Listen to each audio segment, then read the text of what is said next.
Hi guys, and welcome back to the Saints View, the channel for selling the content for our end of season player reviews. Unfortunately, myself and Tom had filmed these before when we did our end of season review a couple of days ago. If you haven't checked either of the videos out yet, go and check those out in the link description below, where we filmed it outside St Mary's. It looked a lot nicer, but unfortunately the footage got lost, something like that. I don't really know, technical issue. So we're filming it like this, but it's still good enough. And in this video, we're going to be looking at, for the start, goalkeepers and defenders. Starting off with the man who has pretty much finished the season and played the majority of the second half of the season in between the sixth, Angus Gunn. Now, for me, I think he's looked a real prospect. Majority of his performances have been really impressive for me. I think especially his debut in the Premier League against Chelsea at Stamford Bridge. He made that brilliant save against Eden Hazard, but didn't have too much to do. His distribution was fantastic. I think that sort of set the scene for what could be a really good Southampton career. Obviously, towards the end of the season, he's dropped off a little bit, only, in my opinion, only because, well, we've been on the beach really and there's not been much to play for. Everyone seemed a bit relaxed. So I think he's a very good prospect, easily our best goalkeeper in the squad. We paid 15 million, so he really should be. And at 23, 24, he's still got a lot of potential, so I'm really excited for what the season holds for him next year. Only because he's played half a season, because McCarthy did start the season as number one. I'm going to give him 6 out of 10, but next season should be very exciting for Angus Gunn. And then that man I just mentioned, Alex McCarthy, started the season under Hughes as our number one. Looked pretty solid. I think he got 2 clean sheets from the first 4 games, and then the team started to drop off a little bit more, conceding a lot of goals, not scoring enough. He had to make a couple of worldy saves in a couple of games. I remember at Wolves he made a really good save just to sort of keep the scoreline down a little bit. We were that poor, and I think his form sort of was influenced by the poor performances of the entire team, and that maybe let him down a little bit. His distribution wasn't great. He's still a very good shot stopper, but there were some goals that some people, and I think I agree with them, argued that he could have done better.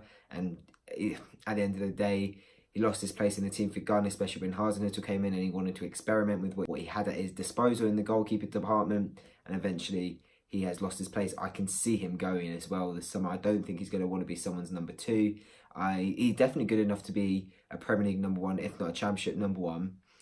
So we'll see what happens with him, but I doubt he'll want to be back up, because it does look like Gunn will be number 1. So out of 10, I think I'd give McCarthy a 5. He's made some very good saves, made some errors, played half a season. It's all sort of mixed up, but I think 5 is probably fair for him. And the final goalkeeper, who hasn't really had much of a say this season, well, 1 game out of 38 in the league, obviously Fraser Forster. He did come in a couple of weeks ago in that game at West Ham. Obviously we lost 3-0.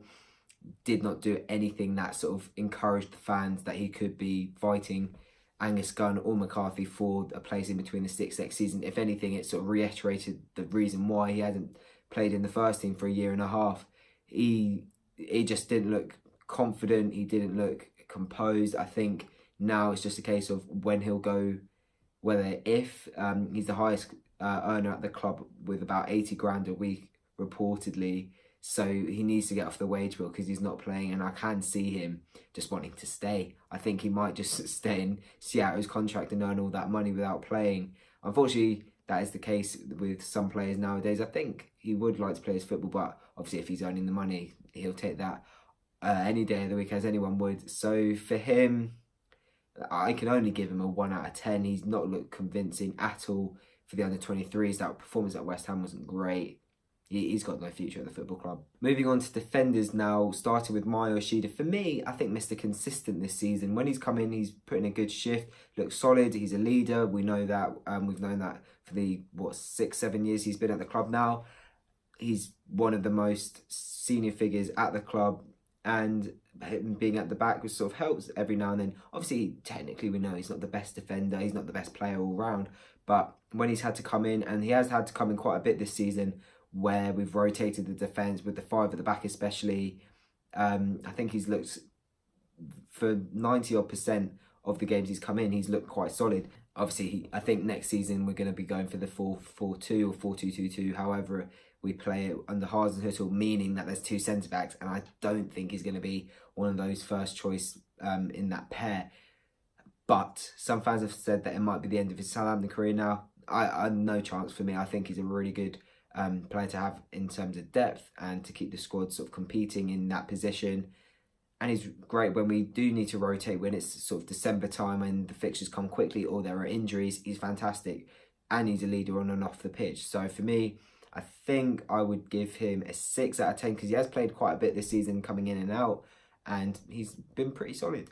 Next up is Yannick Vestergaard. Now, Vestergaard has just finished his first season in the Premier League, came in last summer for £18 million and looked a really good buy at the time. Obviously, his height is his clear feature, 6'7", I believe he is, obviously making him a massive aerial threat.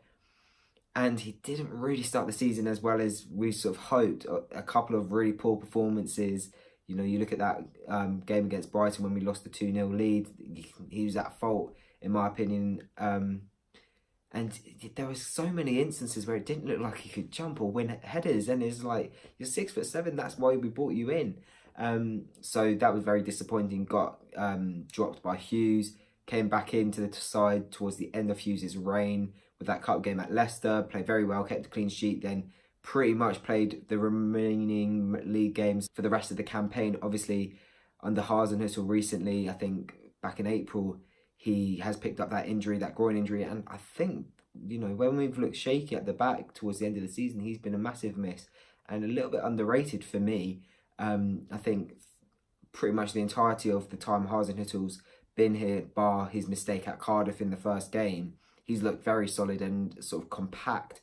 And I think him and Bednarek sort of complement each other. Him being the tall figure who can win all the aerial duels, and Bednarek, who we'll get into next, being sort of the shrewd interceptor / blocker. I think he can be a real monster next season if he has a good pre-season. Obviously, hopefully this injury is not too serious. I think he should be fine come pre-season. So I think for his first season in the Premier League, I'll give him a 6 out of 10. But he could easily get a lot higher next season if he plays his cards right and keeps his place in the team. Going on to that man that I just mentioned next, Jan Bednarek, 22 years of age. Very, very strong contender for Young Player of the Season. He has been fantastic. Frozen out by Hughes at the start of the season. Why? I'm not really too sure. I think that because of the big money for Vestergaard. Obviously, Hoyt had cost a lot as well the season before. They looked like the first choice to pairing. But he's been absolutely fantastic coming in. Tackles, exceptional. Blocks. His reading of the game is second to none. I think he's a very, very clever young defender and he can only get better. I think under Hasenhüttl, he's looked a real prospect.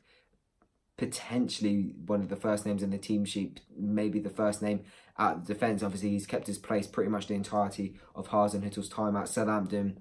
But I do think he has looked a little bit lacklustre without Vestergaard or without his usual pairing. I think when he's playing with Stevens, maybe even Yoshida arguably, he hasn't looked as good only because he needs that sort of regularity and consistency with who he's playing with. And I think next season when we do play 4 at the back, if we're playing 4 at the back, he does need a partner. So we need to sort of address that as soon as possible if we're going to be bringing someone in or putting Vestergaard next to him. And then they need to sort of form that relationship because then I think we can really get the best out of both players. So in terms of a rating, I think I'll give him 7 out of 10. He's been our best centre-back for me and looks a real prospect. He can only get better for me. Moving on to someone who can't really get better, in my opinion, or has to get better.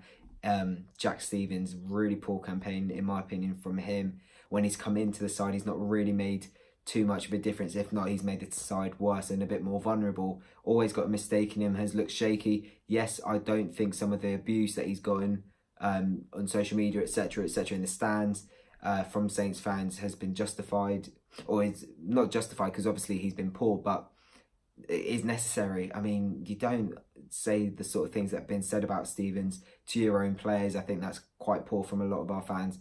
But, you know, you look at the mistake against Cardiff, go, oh my God, definition of from hero to zero, where he scores an equaliser for what looked like a decent point late on and then just goes and throws it away with a very stupid pass back in added time to give Cardiff the winner. I mean, yeah, I can't really say a lot. I think he's had some good performances of late. I think away at Watford he looked very solid. So I don't really know where I stand on him. I think he's definitely a good prospect.